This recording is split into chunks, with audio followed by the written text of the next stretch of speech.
Ahí está, pues buenos, bienvenidos, bienvenidas a lo que es la última clase, el último estudio de la Carta de los Efesios. Mi nombre es Manuel Ortiz, yo soy el teólogo y hoy, repito, acabamos esta carta. Ya hemos estado viendo, estudiando a lo largo de 5 semanas, esta es la sexta, esta Carta de los Efesios, cada capítulo hemos estado leyendo, desmenuzando cada verso que hemos estado leyendo.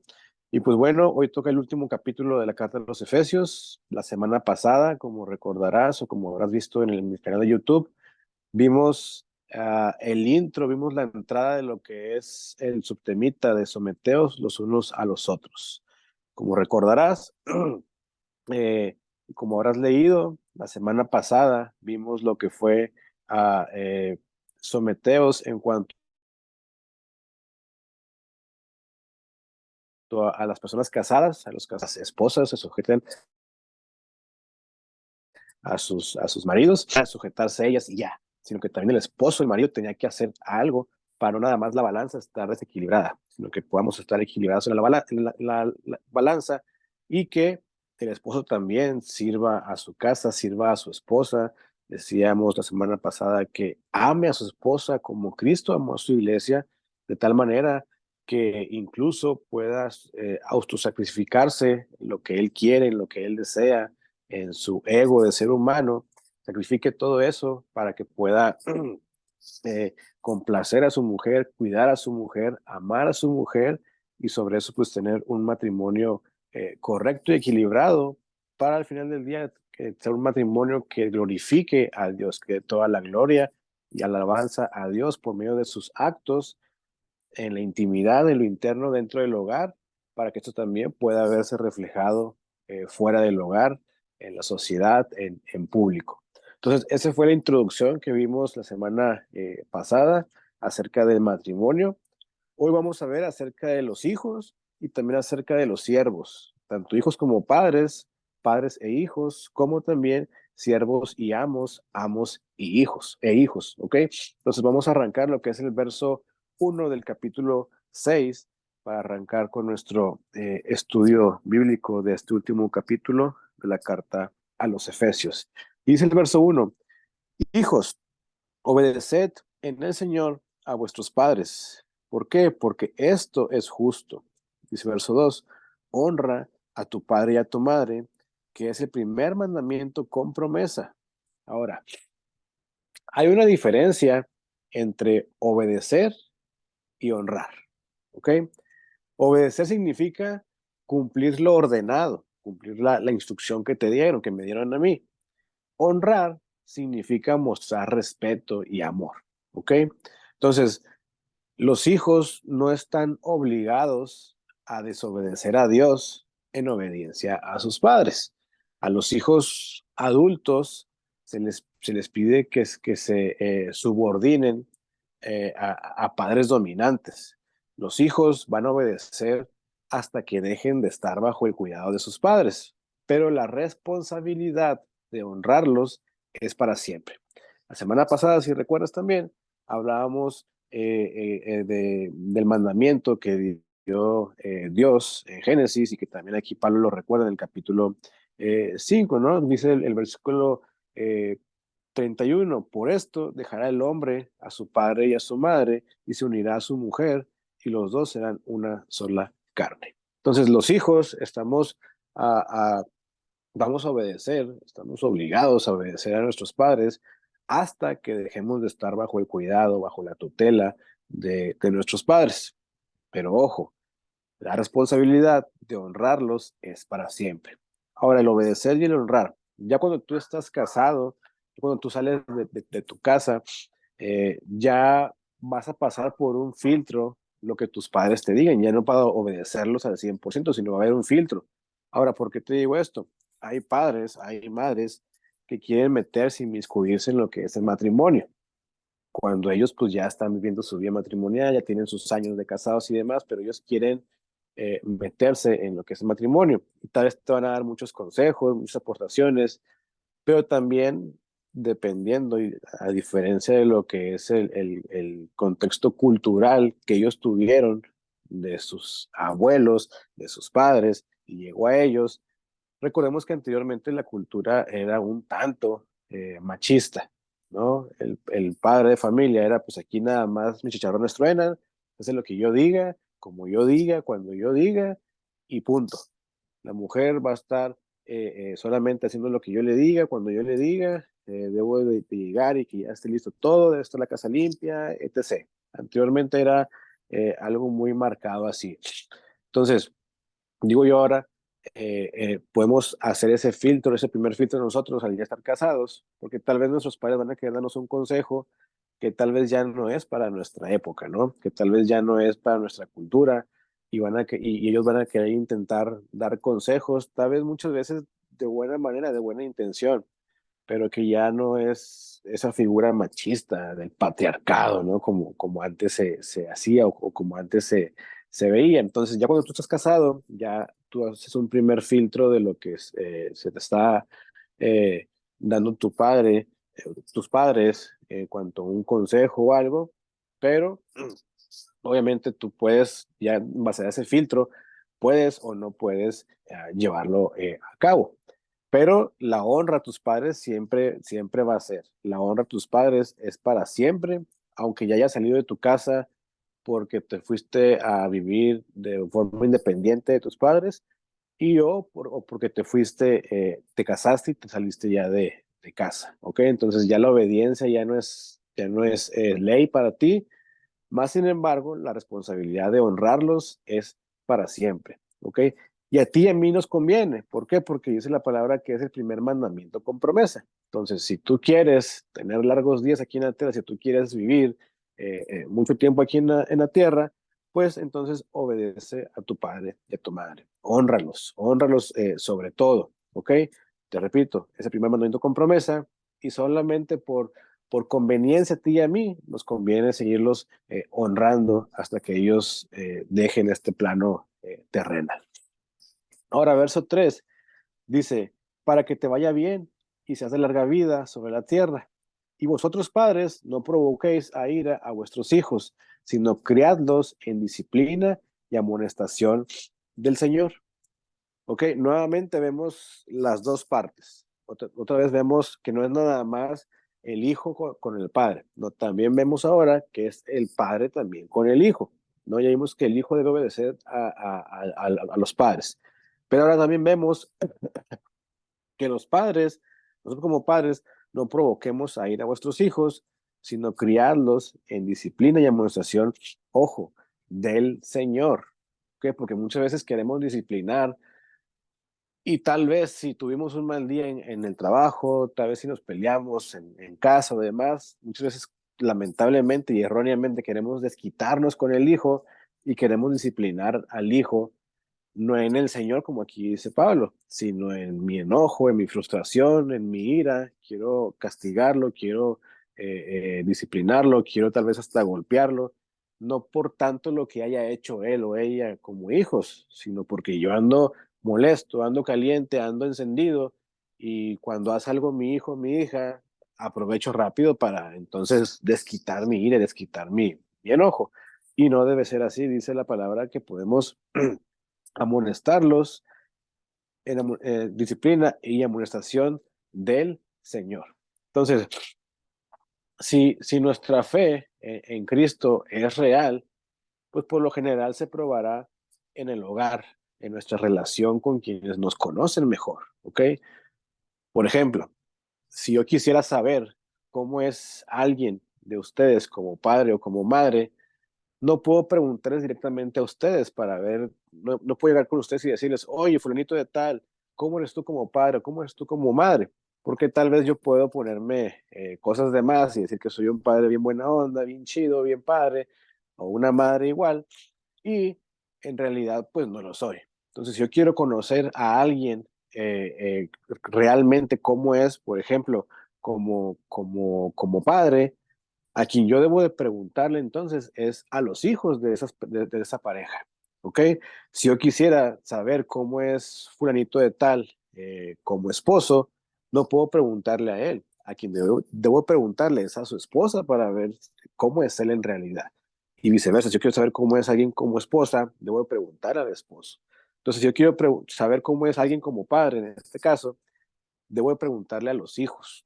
No me preguntes a mí cómo soy como padre, yo puedo decirte que soy muy bueno, que soy muy buena onda, que soy un padre bien chido y demás. Mejor pregúntale a mis hijos para ver si lo que en realidad estoy diciendo yo es verdad o es puro show. Entonces, los hijos y los padres tienen responsabilidades mutuas, ¿ok? Los hijos, como decíamos ahorita, deben honrar a sus padres, aun si estos son exigentes e injustos. Los padres deben cuidar de sus hijos con dulzura, a pesar también de que sean desobedientes o muchas veces aunque sean molestos. No porque mi hijo sea desobediente, molesto, llorón, indisciplinado, no por eso le voy a quitar el techo, le voy a quitar la comida que yo pueda proveerle. Entonces, por supuesto que el ideal es que padres e hijos cristianos se relacionen con solicitud y con amor. Entonces, esto será así, esto va a pasar así si padres e hijos anteponen sus intereses a los del otro. Entonces, en otras palabras, si se someten entre sí, repito, no nada más el hijo contra el padre, no, es hijo con padre y padre con hijo para que esto pueda funcionar como el ejemplo que vimos la semana pasada en cuanto al esposo y la esposa. Es de ambas partes, no puede estar la balanza desequilibrada porque entonces una cosa se va a caer y la otra va a seguir arriba, entonces debe estar pareja la cosa.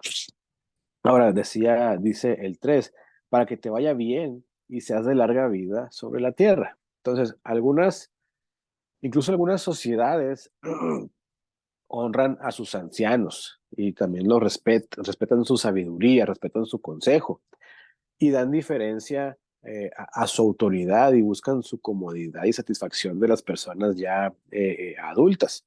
Entonces, así es como, así es como los cristianos debemos también actuar, donde los ancianos se respetan.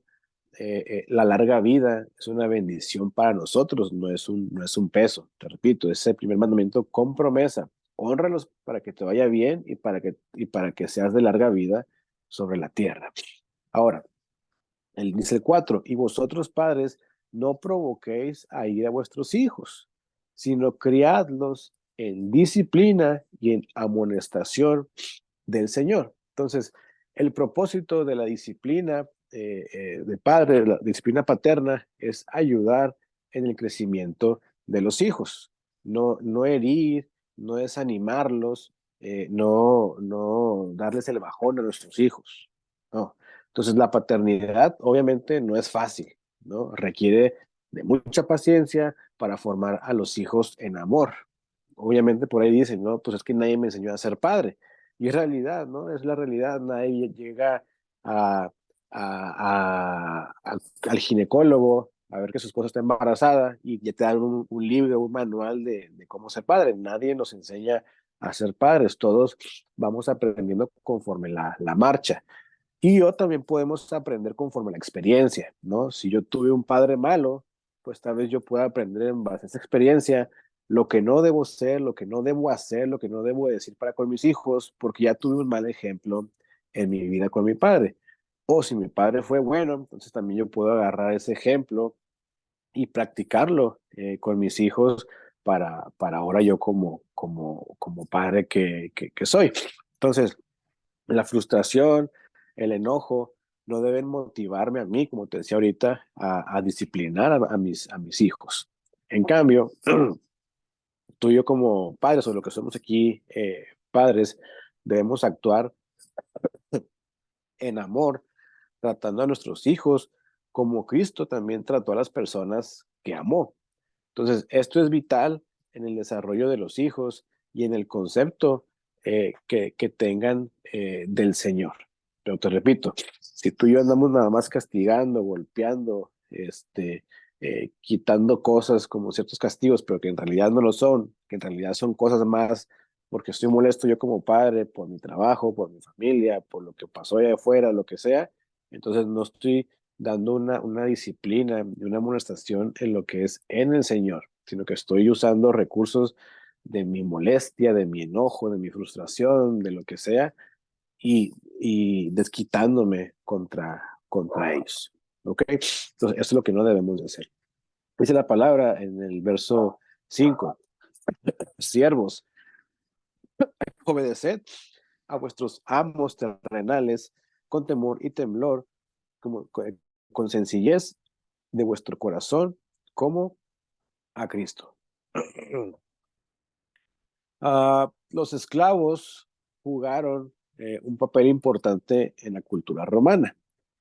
Se cree, se estima que hubo, de hecho, varios millones de ellos en el Imperio Romano en aquel entonces. Entonces, debido a que muchos dueños de esclavos y esclavos también llegaron a ser cristianos, entonces la iglesia primitiva tuvo que enfrentar directamente el asunto de relaciones entre amo y esclavo.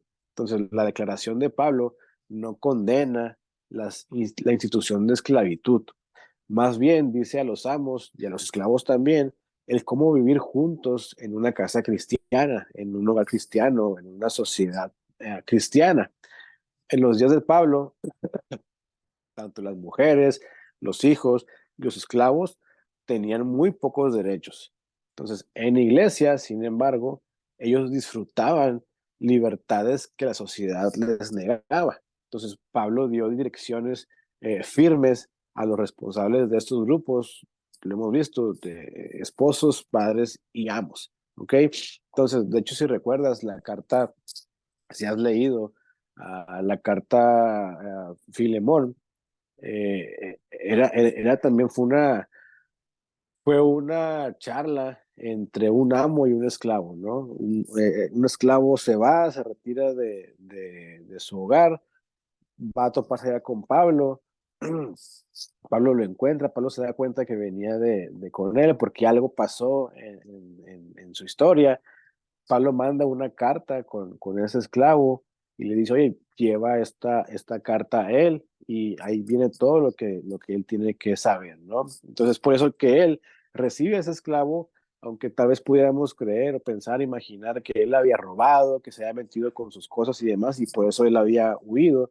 Y Pablo le dice, oye, recíbelo como si me estuviera recibiendo a mí, ¿no? Si él te debe algo, no te preocupes, cárgalo a mi cuenta, ¿no? Para que estemos tú y yo tablas. ¿Por qué? Porque nuevamente es lo que él estaba haciendo, perdón, es dando direcciones firmes en las responsabilidades, en este caso, por ejemplo, de amo y de esclavo, y de esclavo y amo, ¿ok?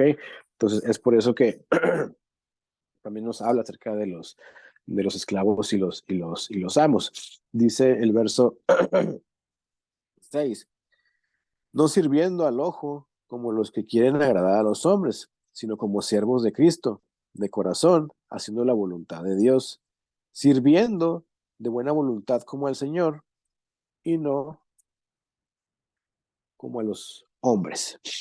Ahora, las instrucciones de Pablo, denme chance de tomar un poquito de agua.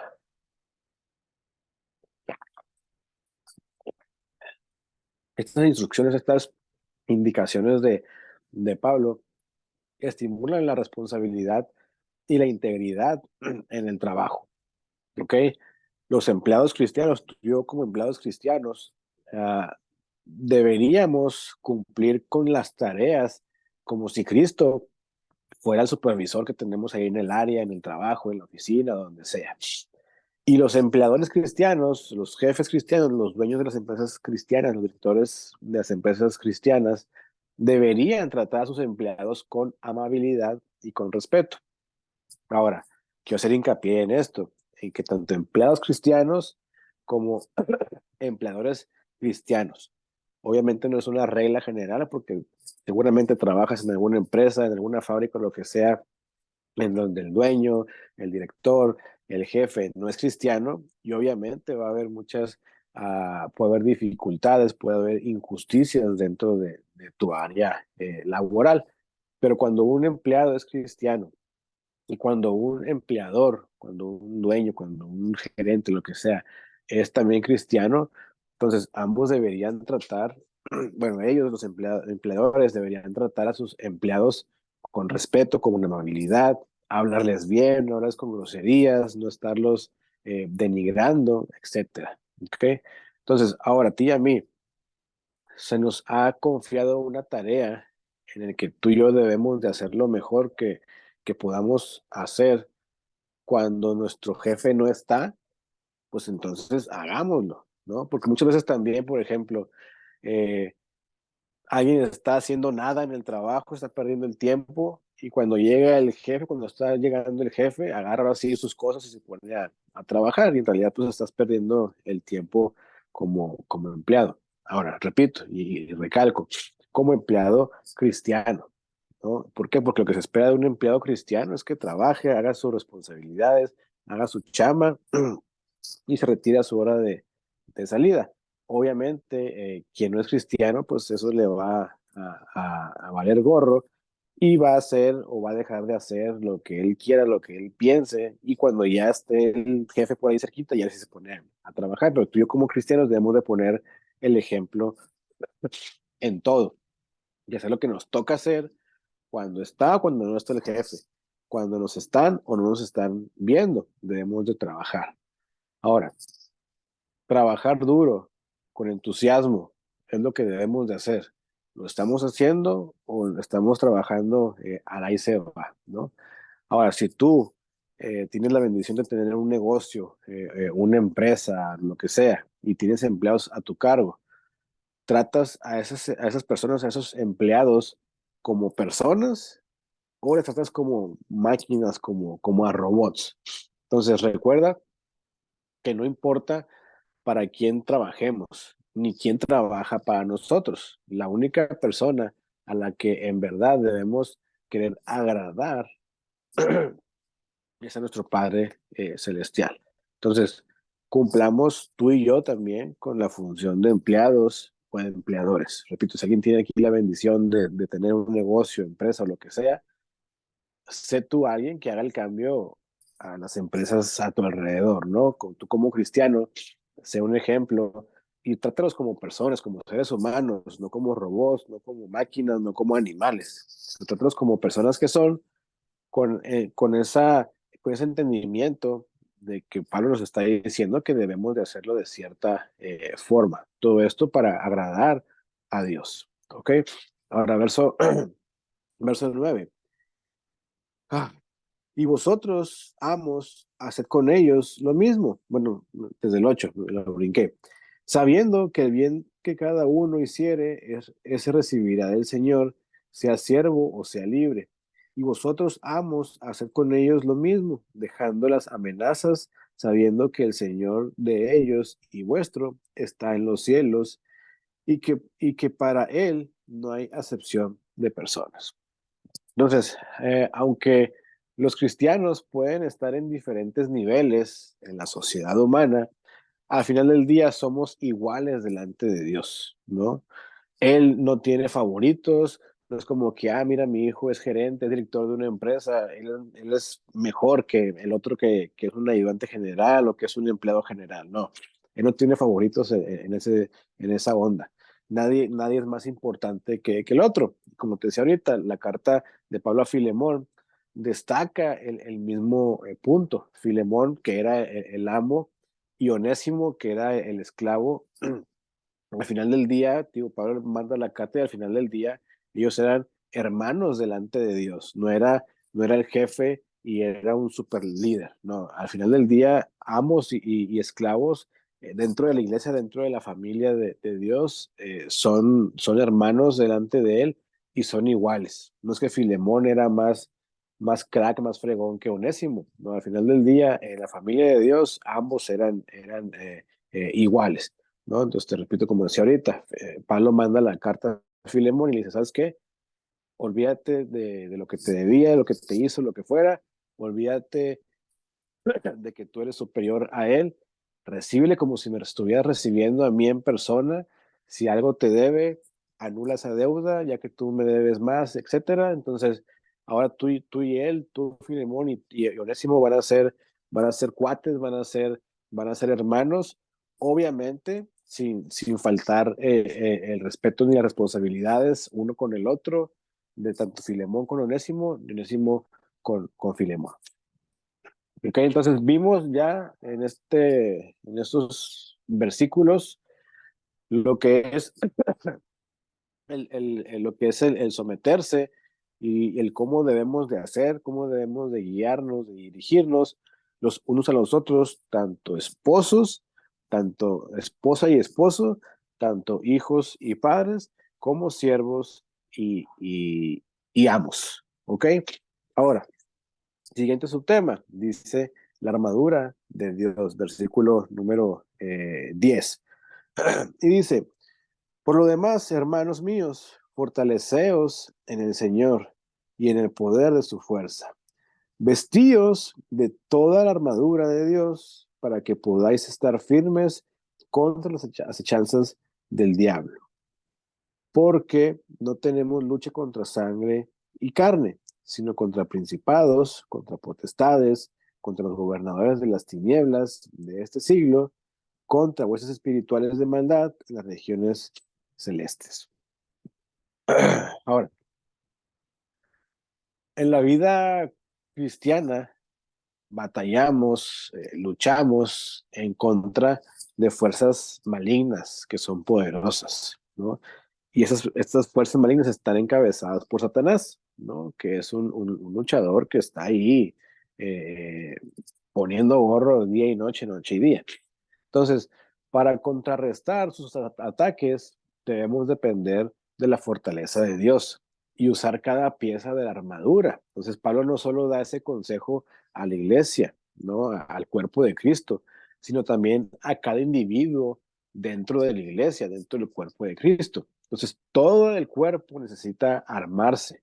Entonces, cuando tú y yo vamos a luchar en contra de esos gobernadores de las tinieblas, debemos hacerlo en la fortaleza de la iglesia, cuyo poder viene como quiera también del Espíritu Santo. Pero fíjate lo que dice el 11, perdón, dice vestidos de toda la armadura de Dios. No, no dice nada más de ciertas cosas sí o de ciertas cosas no, dice de toda la armadura de Dios.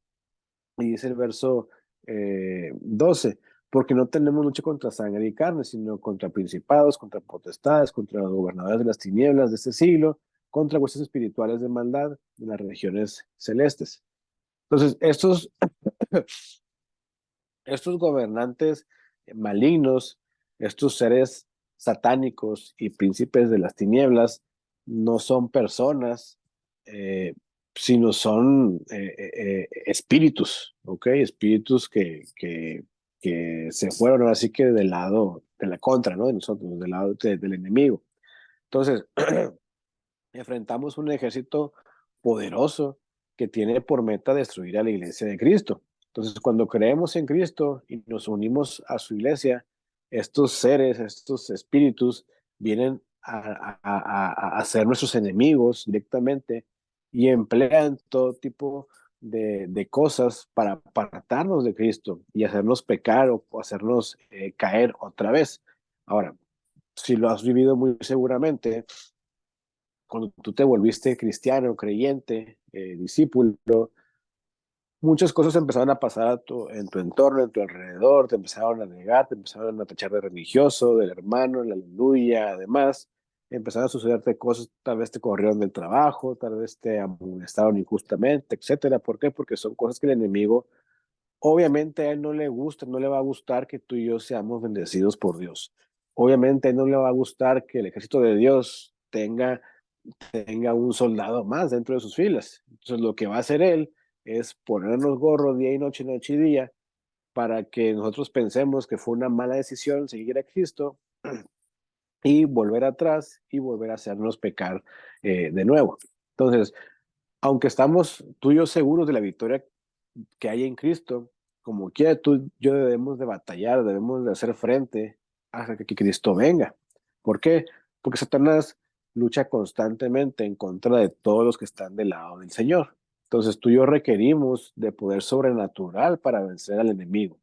Y Dios nos lo puede dar ese poder a través del Espíritu Santo, que ya está en nosotros y esa armadura que nos rodea. Entonces, si nos sentimos de repente desanimados, tristes, aguitados, con opresión o demás. Entonces recordemos las palabras de Jesús a Pedro, ¿no? Cuando le dice, sobre esta roca edificaré mi iglesia y las puertas del Hades no van a prevalecer contra ella, ¿ok? Entonces, pero debemos de vestirnos, dice la palabra, con toda la armadura, no nada más con el casco, no nada más con las botas, no nada más con el pectoral, sino es con toda la armadura. Dice el verso 13, por tanto, tomad otra vez toda la armadura de Dios para que podáis resistir en el día malo y habiendo acabado todo, estad firmes. Estad pues firmes, ceñidos vuestros lomos con la verdad y vestidos con la coraza de justicia y calzados los pies con el apresto del evangelio de la paz. Sobre todo, tomad el escudo de la fe con que podáis apagar todos los dardos de fuego del maligno y tomad el yelmo de la salvación y la espada del Espíritu, que es la palabra de Dios, orando en todo tiempo con toda oración y súplica en el Señor y velando en ello con toda perseverancia y súplica por todos los santos. Ahora, ¿cómo una persona, por ejemplo, puede estar orando todo el tiempo? Bueno, una de las maneras mediante podemos hacerlo es por medio de las oraciones breves, ¿no?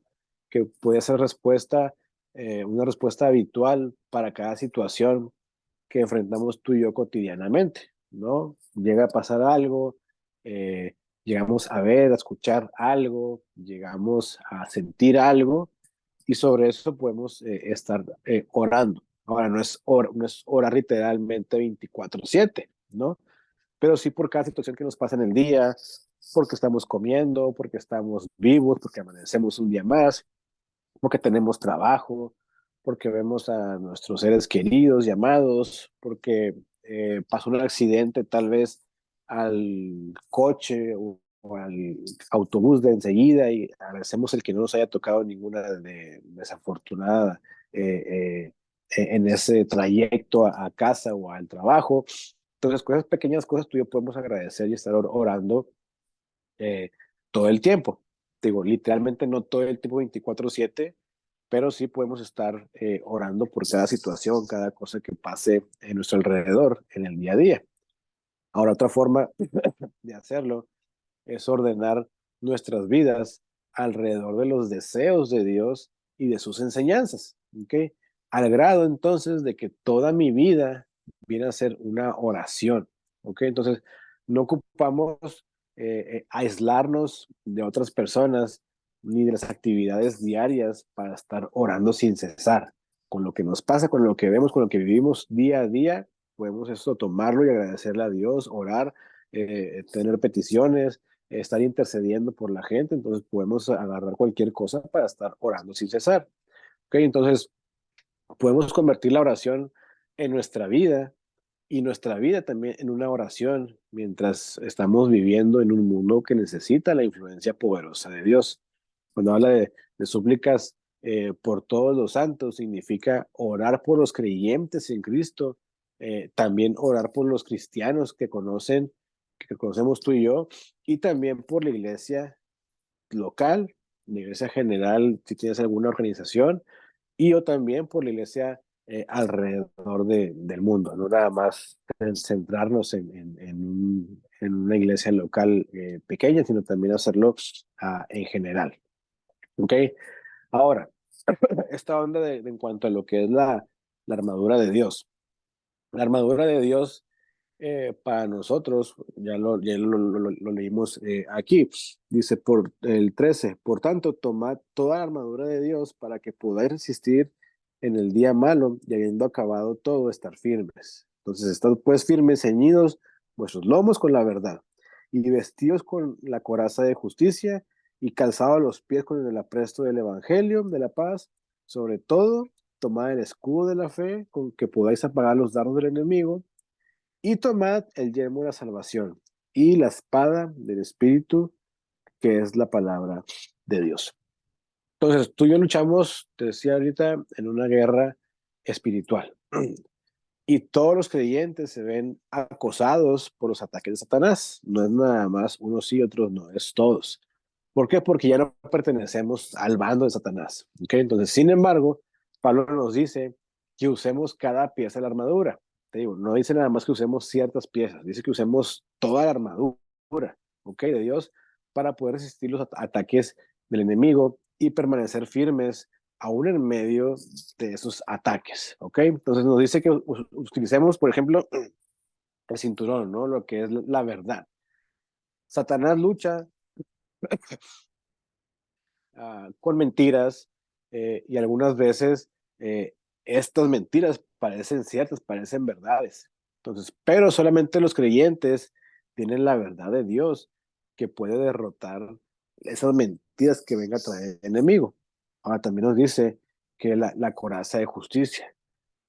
El enemigo a menudo ataca nuestros corazones, que es el centro de nuestras emociones, la autoestima y la confianza. Entonces, la aprobación de Dios es la coraza que protege nuestros corazones, ¿no? Entonces, Él nos aprueba porque nos ama y envió a su Hijo a morir por nosotros. Ahora, dice también lo que es el calzado, ¿no? Que es la buena disposición para difundir las nuevas buenas, para difundir el Evangelio. Satanás quiere que tú y yo pensemos que anunciar las buenas nuevas a otros es una tarea sin sentido, sin valor, imposible. Entonces, la tarea es muy grande y la respuesta es demasiado negativa hoy en día. Entonces, pero el calzado que Dios nos ha dado es la motivación para continuar proclamando la paz, la paz verdadera, el evangelio que Dios nos ha dejado, que está al alcance de Dios, en Dios, perdón, y que es noticia que todos ocupan y necesitan escuchar como tú y como yo. ¿Ok? Ahora, en cuanto a esto, por ejemplo, el domingo pasado vino aquí a Monterrey, Nuevo León, en México, vino el pastor Miguel Núñez. Él es un pastor de República Dominicana que tiene su iglesia, tal vez puedes conocerla por el grupo de música, lo que es la IBI, es la iglesia que él pastorea. Y él hablaba acerca de Hechos 8. De hecho, si te vas rapidito ahí atrás a tu Biblia, en lo que es Hechos 8, él habló acerca de la persecución de la iglesia, ¿no?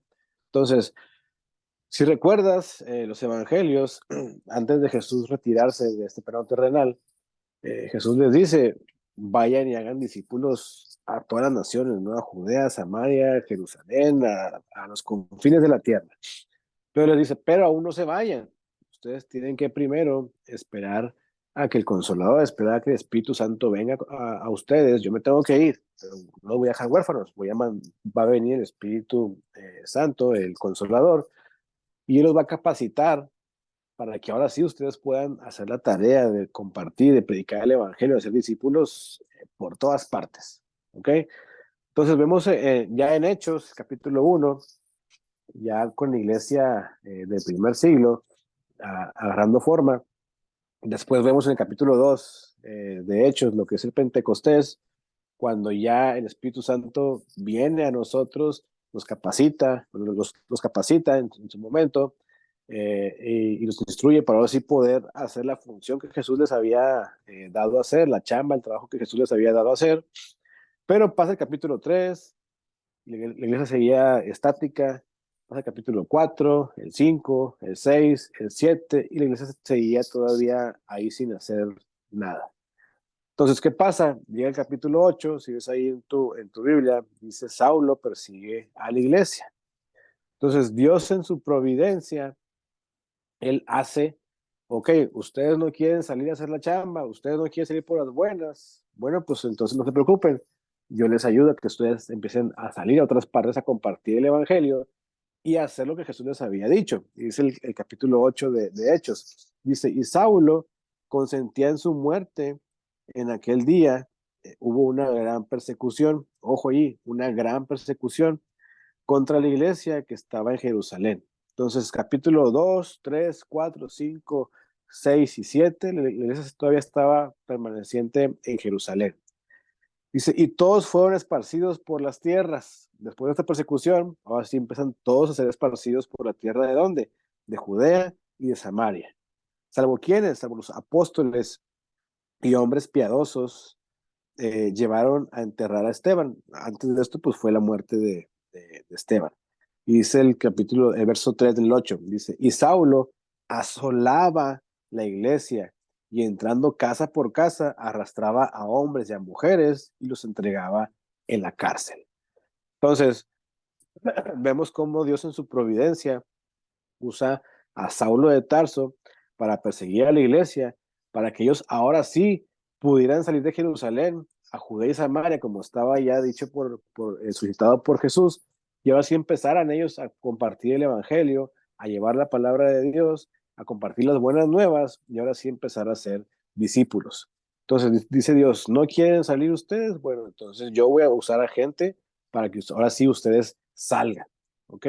Entonces, dentro de lo que estamos leyendo acá en Efesios, en cuanto a ese calzado, dice el 15, y calzados los pies con el apresto del Evangelio de la paz.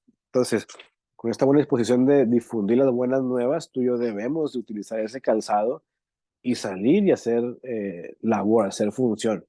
Te decía hace capítulos, semanas atrás, en capítulos atrás, de que la función, la chamba, el trabajo de evangelizar, de dar el evangelio a la gente, no es nada más de los evangelistas, de ese ministerio de evangelistas, sino es de toda la iglesia. Tú y yo como parte de la iglesia, parte del cuerpo de Cristo, debemos también de compartir el evangelio a quien, a cuanta gente se nos ponga en el camino y se nos preste la oportunidad, el tiempo, el tema, la experiencia para poder compartir el evangelio a las personas.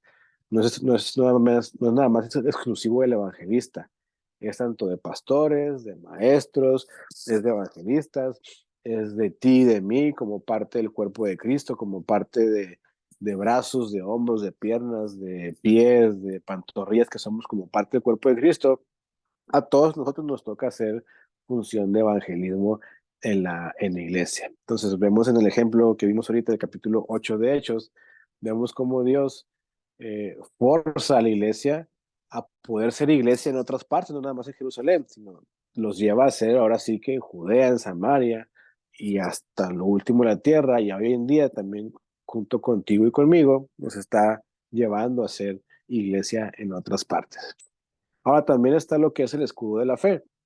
El escudo de la fe, lo que vemos eh, son los ataques de Satanás, ¿no? En forma de insultos, en forma de contrariedades, en forma de tentaciones.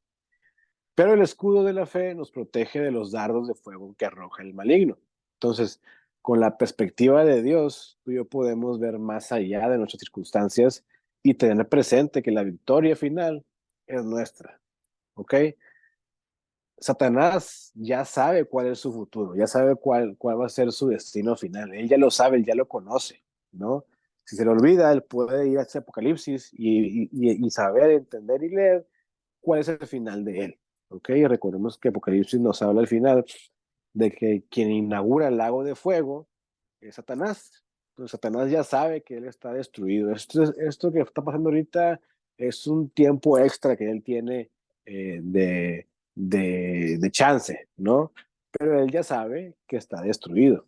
Entonces, tú y yo también debemos de saber que el destino final es que él está destruido, ¿no? Tú y yo debemos de saber que la victoria final es nuestra, es de Cristo, que ya lo venció y que ya él no tiene nada que hacer, que por más que él haga, su destino final ya está hablado, ya está dicho, ya está estipulado, y solamente basta que llegue el momento para que eso ocurra. No va a pasar otra cosa de lo que ya está escrito.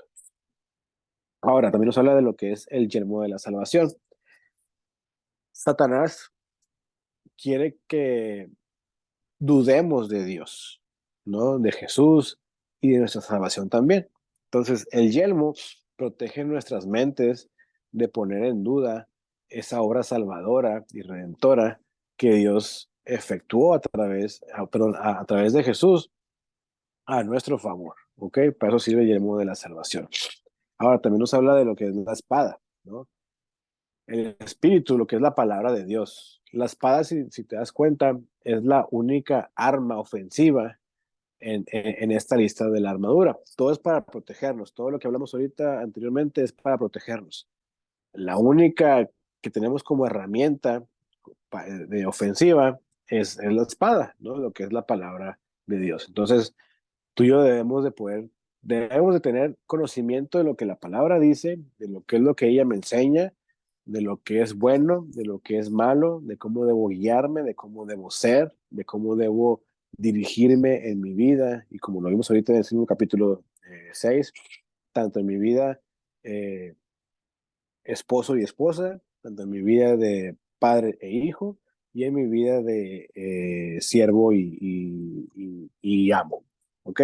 Entonces, en todas las áreas yo debo de conocer lo que es la palabra de Dios, en lo espiritual, en lo no espiritual que debo de hacer en mi día a día, en qué le agrada y qué no a Dios, etcétera. ¿Para qué? Para yo poder utilizar esa palabra ofensiva, esa palabra, esa herramienta, esa arma ofensiva en lo que es mi día a día contra lo que es el enemigo.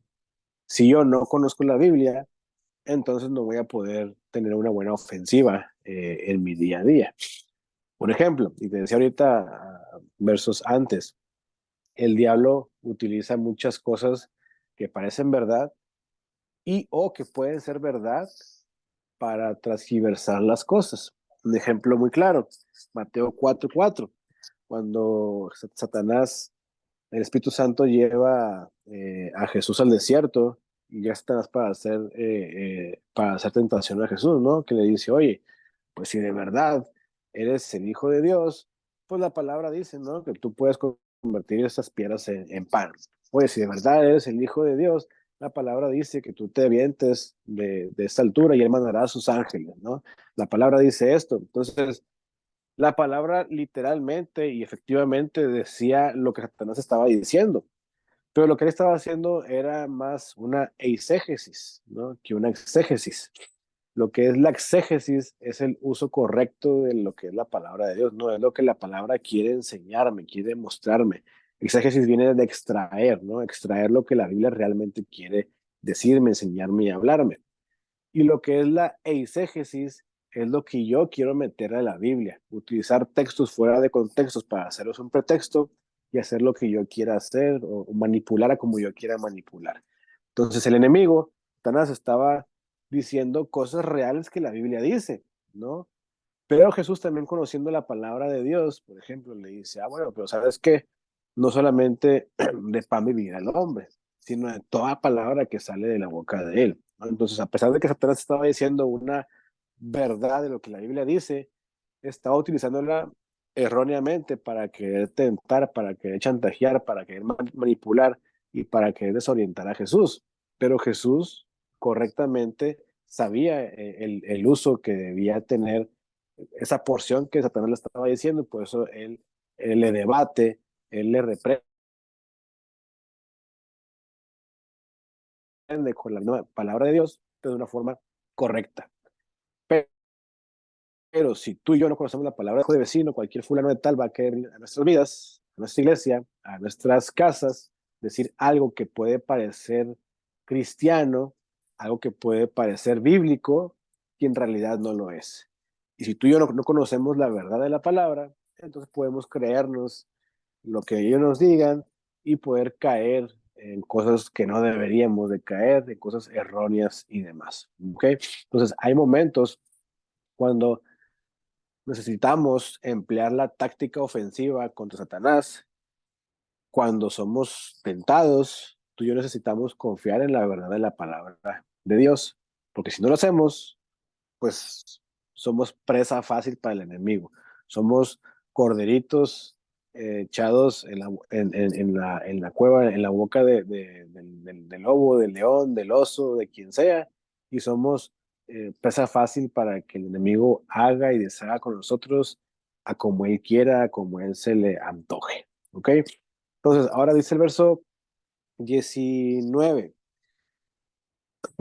y por mí, a fin de que al abrir mi boca me sea dada palabra para dar a conocer con denuedo el misterio del Evangelio, por el cual soy embajador en cadenas, que con denuedo hable de él como debo hablar. ¿Ok? Ahora, sin sentirse desanimado ni derrotado tampoco, recordemos que Pablo escribe todo esto, estas cartas de estímulo, de ayuda para la iglesia desde la prisión. ¿Ok? Entonces, Pablo no estaba pidiendo a los efesios que oraran para que sus cadenas se quitaran y fuera libre, no, sino para que él siguiera hablando con denuedo de Cristo, a pesar de estar encerrado, a pesar de estar encadenado, a pesar de estar atrapado bajo cuatro paredes y con cadenas en los pies y las manos. Él no les pide, oren por mí para que esto se caiga y se derrumbe como lo anteriormente y yo pueda salir de aquí y demás. No, él dice, yo pido que ustedes oren para que esta circunstancia no tenga efecto desesperado en mí y mejor que yo pueda seguir hablando con denuedo de la palabra de Dios, de Cristo, del Evangelio, a pesar de donde estoy yo encerrado y donde yo pueda estar en un futuro también encerrado o a punto de morir. Entonces Dios puede usarnos en cualquier circunstancia para hacer su voluntad, ¿ok? Entonces, aunque pidamos que cambie nuestras circunstancias, pues deberíamos orar también para que Dios haga realidad su plan a través de nosotros en lugar en donde estamos, en el lugar en donde vayamos a estar, ¿ok?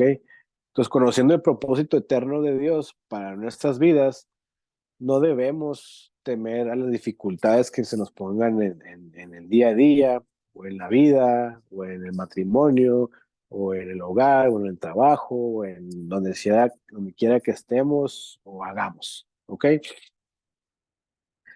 Verso 21, dice salutaciones finales. Ya se está despidiendo Pablo de los Efesios. Dice, para que también vosotros sepáis mis asuntos y lo que hago, todo lo hará saber Tíquico, hermano amado y fiel ministro en el Señor, el cual envía a vosotros para esto mismo, para que sepáis lo tocante a nosotros y que consuele vuestros corazones. Paz a los hermanos y amor con fe de Dios, Padre y el Señor Jesucristo. La gracia sea con todos los que aman a nuestro Señor Jesucristo con amor inalterable. Amén. Entonces, esta carta eh, se escribió a la iglesia de Éfeso, pero también sirvió como circular entre otras iglesias. Entonces, en esta carta Pablo está destacando la supremacía de Cristo, ¿no? Él informa acerca de la naturaleza de la iglesia, así también de la manera en que los miembros de la iglesia deben de vivir y subraya esa unidad de todos los creyentes, ¿no? Tanto hombres, mujeres, padres, hijos, amos, esclavos, más allá del sexo, más allá de la nacionalidad o rango social, ¿ok? El hogar y la iglesia son lugares difíciles para llevar una vida cristiana, ¿no? ¿Por qué? Porque nuestro verdadero yo se manifiesta ante los que no conocen bien. Pero la relación cercana entre personas imperfectas puede conducir a problemas o incrementar tal vez también la fe y la dependencia profunda en Dios. Entonces podemos edificar la unidad en iglesia mediante nuestra sumisión voluntaria al liderazgo en Cristo, ¿no? Y también un servicio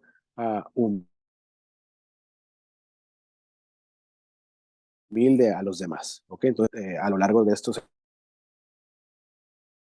6 capítulos, como te lo he dicho, entre 1, 2 y 3, la primera sección, vemos que Pablo describe el papel eterno de la iglesia.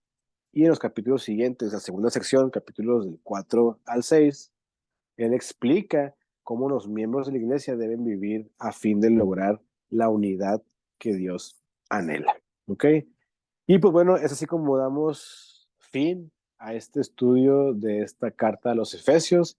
Es como así vimos ya este último capítulo, lo que fue ahora la relación entre hijos y padres, padres e hijos, siervos y amos, amos y siervos, y lo que vimos también, lo que es la armadura de Dios. Ahora, también para la armadura de Dios, si tú compartes en tu iglesia, eres parte de liderazgo, lo que sea, en tu iglesia, de cada parte de la armadura de Dios, puedes sacar una predicación completa de 30, 40 minutos, una hora, de cada armadura de Dios, de cómo utilizarla, de cómo vivirla, de cómo ponerla en práctica y demás. Entonces, no quise hacerlo ahora porque pues iba a extender demasiado por cada una de las piezas de la armadura. Pero si eres parte del liderazgo o no y te interesa saber el por qué, también puedes buscar en internet o en YouTube eh, bosquejos o prédicas acerca de la armadura de Dios, en donde puedes saber, conocer y entender cada una de las piezas que conforman la armadura, cómo utilizarla, cómo usarla en tu día a día, cómo ponerla en práctica para dentro de casa, fuera de casa, dentro de iglesia, fuera de iglesia y demás. Y también vimos lo que, bueno, pues ya lo que es el saludo final que da Pablo a la iglesia de los Efesios, que te digo, aunque es una carta eh, escrita para la iglesia de Éfeso, también sirve como una circular para otras iglesias, tanto también para ti, para mí, hoy en día, en nuestro siglo actual. ¿Ok? Y pues bueno, hemos acabado la carta a los Efesios. Si alguien tiene alguna pregunta, si alguien tiene algo que aportar, puede hacerlo sin ningún problema, como lo hemos manejado en este tiempo. Si no hay ninguna pregunta, igual puedes dejar tu like para saber que todo está bien, está correcto. Y si quieres hacer pregunta, pues abrir tu micrófono y hacer tu pregunta sin ningún problema o aportación.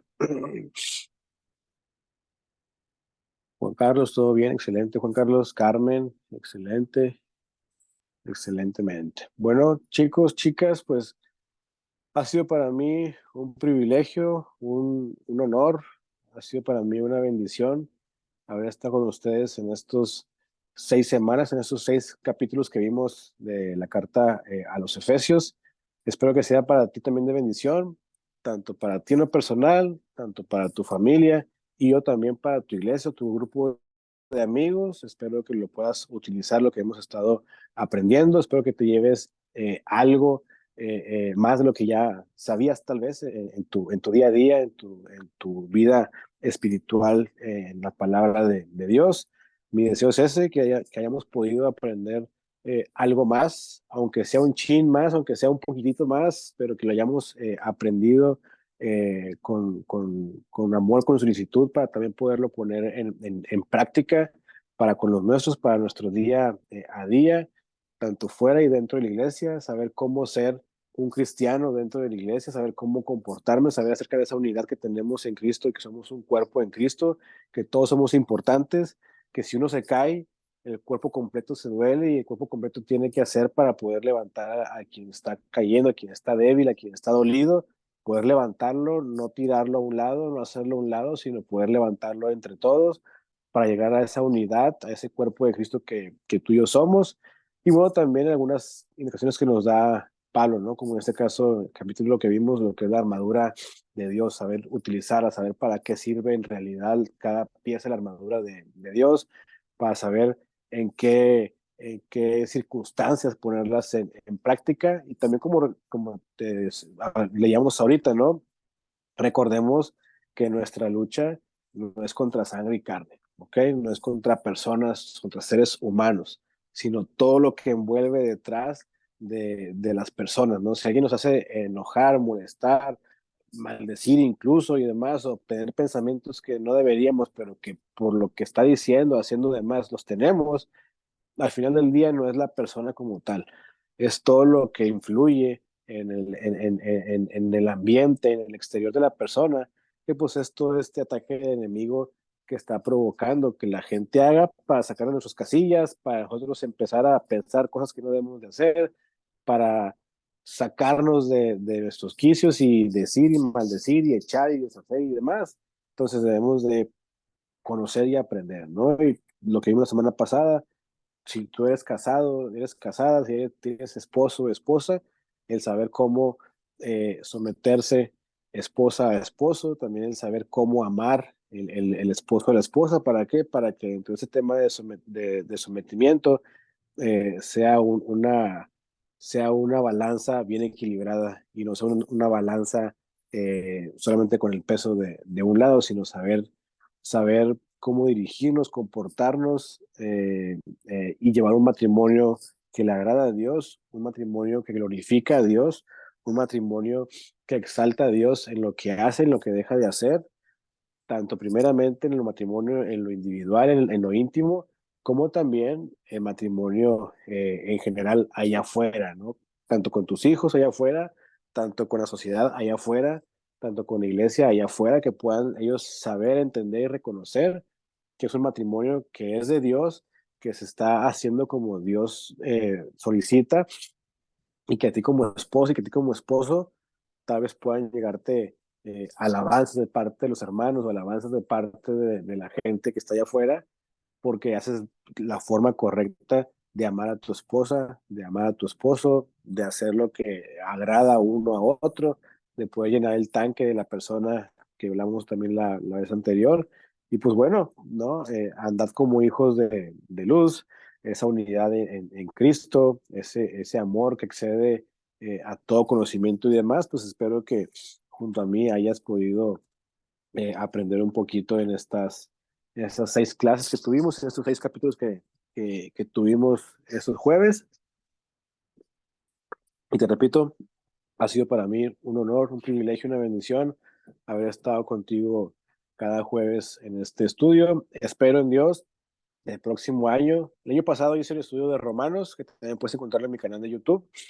Este estudio tenía planeado hacerlo meses atrás, pero como te comenté al principio del capítulo 1, por situaciones en mi vida, en mi salud y demás, tuve que posponerlo ya hasta ahora, pero espero en Dios que el próximo año pueda hacer otro estudio de otra carta de la palabra de Dios, tal vez en el primer semestre del año. Entonces, créeme que por ahí tú vas a estar enterando de lo que haga de estudios. Como quieras, sígueme en redes sociales, @elteólogo, tanto en Facebook, en Instagram, en YouTube, en Twitter, y ya, sígueme como @elteólogo para que te puedas enterar de estos estudios que estoy haciendo y también pues los posts que estoy haciendo y subiendo ahí como textos fuera de contextos. También estoy haciendo el podcast renovadamente, mente renovada. También estoy subiendo videos de algunos temas en general para la juventud, para la iglesia en general. Y pues también esos tipos de estudios que estamos realizando y concluyendo el día de hoy. ¿Sale? Entonces, te repito, ha sido para mí un privilegio. Si alguien de ustedes quiere hablar y comentar algo, puede hacerlo para que empezarnos a despedir e irnos ya a dormir o a cenar a sus respectivos hogares. ¿Listo? Pues bueno, mis hermanos, Dios me los bendiga, Dios me los guarde, que sea Dios con todos ustedes, con todos nosotros, que el Señor nos bendiga y nos lleve de su mano a donde Él quiera llevarnos, que Él nos use, que seamos herramientas para Él, que puedan ser utilizables y que Dios haga su voluntad en nosotros y con nosotros.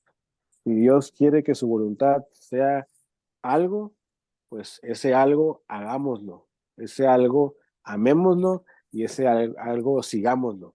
Aunque tal vez sea difícil para nosotros de seguir, de hacer o lo que sea, si es la voluntad de Dios, que así sea. Yo le he pedido últimamente en estos meses, incluso el año pasado, yo le había pedido a Dios, Señor, permíteme hacer tu voluntad, que lo que yo haga o deje de hacer sea conforme a tu voluntad.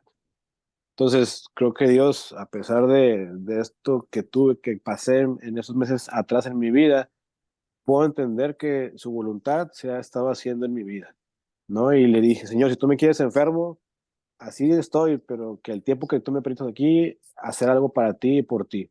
Si tú me quieres sano, que así sea, pero que yo pueda hacer algo para ti y por ti. Bueno, entonces en su voluntad está esto. Yo creo que dijo, bueno, ¿quieres hacer mi voluntad? Serás probado, ¿no? Entonces va a pasar ciertas cosas en tu vida para ver si es cierto que quieres hacer mi voluntad. Entonces así ha sido hasta ahora. Como te lo dije al principio, no dejé de cuestionar a Dios, no dejé de preguntar, no dejé de rezongar también como ser humano. Más sin embargo, pues he estado sometido a su voluntad y haciendo su voluntad, sea que sea del todo grata para mí o no grata para mí, pero si es su voluntad, que así siga siendo y que también Dios haga la voluntad de Él en tu vida, en tu familia, en tu iglesia, con los tuyos y en general en nuestro día a día, en nuestro diario vivir. ¿Sale, vale? Entonces recuerda seguirme en redes sociales para que te puedas empapar de lo que estemos haciendo por acá. Y bueno, pues nos vemos el próximo año en otro estudio más. Nos vemos el próximo año para poder ser igualmente de bendición para cada uno de ustedes. Dios me los bendiga y a dormir o a cenar. Chao. Saludos, Emanuel. Gracias. Saludos, nos vemos, Juan Carlos. Bendiciones. Igual, saludos a todos.